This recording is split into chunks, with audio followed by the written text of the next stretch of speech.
Comment ça va les potos? Ah oui mon gars, ils ont pris des libertés hein, mais justement on va en parler. Non parce que vraiment ce premier épisode de l'arc du train de l'infini, ils l'ont sorti nulle part. Et donc forcément je me devais de réagir pour vous expliquer un peu mon point de vue sur la question. Mais avant ça j'ai deux petites choses à vous dire. Déjà je suis désolé parce que j'ai pas encore les images de ce premier épisode. Ouais parce que je vais pas te mentir, moi je les achète. Du coup à l'heure où je prépare cette vidéo, bah c'est pas encore disponible. Autrement dit le montage vidéo que je vais vous préparer n'aura rien à voir et j'en suis encore une fois désolé. Et à part ça les potos, à l'heure où j'enregistre cette vidéo, on est quasiment 300 dans l'armée des pourfendeurs du YouTube Game. Et ça c'est complètement dingue parce qu'il y a encore 2 semaines on venait de dépasser les 200. Autrement dit si vous continuez comme ça, dans peu de temps on aura atteint le deuxième palier des 400. Alors continuez de m'envoyer de la force les potos parce que ça fait vraiment plaisir. Et maintenant que tout ça est clair, on va pouvoir passer à la suite.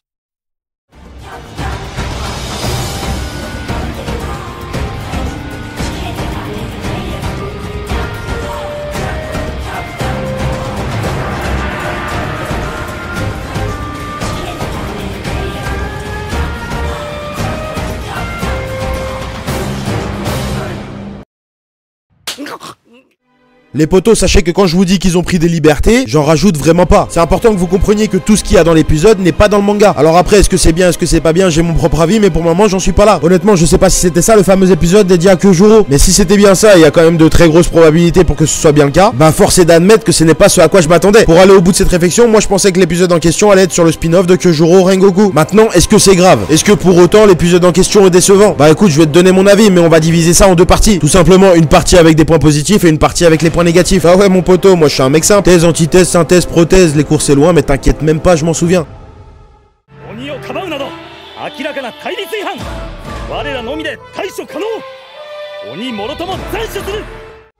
Évidemment, le plus gros point positif, c'est qu'on voit Kyojuro. Et ceux qui me connaissent un petit peu savent que c'est pas pour me déplaire. Ses traits de caractère sont très appuyés dans cet épisode. On voit qu'il a un sens de la justice à toute épreuve, qu'il est profondément bienveillant, mais qu'il a aucune pitié pour les démons. Sur le plan physique, on peut également voir qu'il est très rapide. On a un outil de comparaison autre que le point de vue de Tanjiro. Parce qu'effectivement, on le savait déjà. Car à plusieurs reprises, Tanjiro soulève le fait qu'il soit difficilement perceptible à l'œil nu. Et là, le fait qu'il puisse rattraper un démon dont le pouvoir sanguinaire est exclusivement lié à sa vitesse, a justement pour but, selon moi, de prouver que c'est l'un des pourfendeurs les plus rapides. Le parallèle avec son père Shinjuro est également très intéressant, car on peut ressentir la fierté que Kyojuro avait pour son père lorsqu'il était lui-même pilier. Et c'est d'autant plus touchant lorsqu'on sait que leurs rapports sont difficiles. Il a exactement la même gestuelle que son père au point que la vieille dame l'est prise pour lui. Et selon moi c'est plutôt fort car si l'on réfléchit de manière rationnelle, il n'y a pas de raison pour que ce soit le cas. Tout simplement parce qu'il n'y a pas de raison pour que Kyojuro ait vu son père au combat, car on sait qu'il a abandonné son enseignement. Selon moi c'est bien aussi d'avoir essayé d'expliquer ce qu'il s'est passé avant que Tanjiro et sa clique rejoignent le pilier de la flamme. Même si je suis pas entièrement satisfait sur cette question et j'y reviendrai plus tard, le fait par exemple de comprendre que le train de l'infini avait été arrêté rajoute de la logique à la trame originale. Tout ce qui fait lien avec la suite de l'histoire est évidemment à plus. Notamment le fait qu'on sache d'où viennent les bento et le fait qu'on voit certains acteurs de la suite de l'histoire s'installer. J'en dis pas plus pour pas spoiler ceux qui n'ont pas vu le film, mais tu m'as compris poto.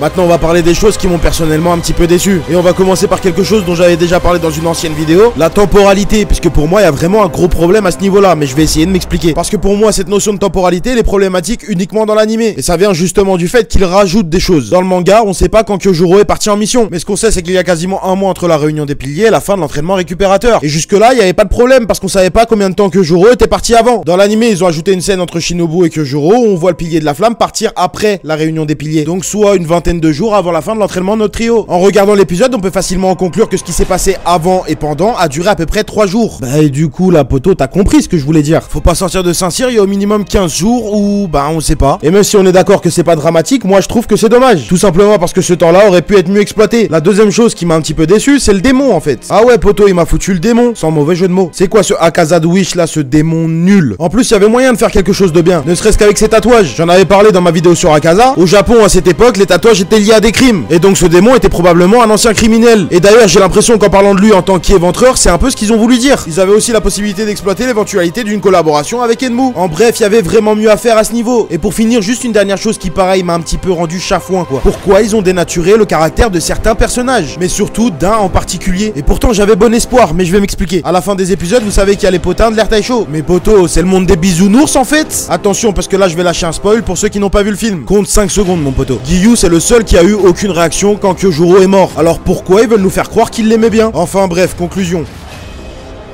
Franchement, tout n'est pas acheté, il y avait des trucs cool. Mais globalement et personnellement, je suis plutôt déçu. Pas parce que c'était nul, mais parce que je pense qu'après autant d'attentes, ils auraient pu faire un peu mieux. Maintenant, à voir les éléments qu'ils vont rajouter par la suite. J'ai pas parlé des dessins et des musiques, et à ce niveau, on reste sur une valeur sûre. Et personnellement, j'ai surtout hâte de voir comment ils vont adapter l'arc du quartier des plaisirs. Parce que s'ils sont conformes au manga, ça va être du lourd. En attendant, cette vidéo arrive à son terme. J'espère qu'elle t'a plu. Je te remercie de l'avoir regardé. C'était le pilier du renard.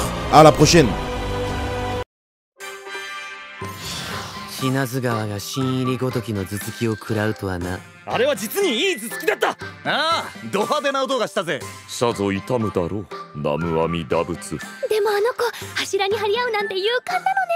好き放題言いやがって富岡の邪魔がなきゃ買わせたに決まってんだろ。言い訳がましいな。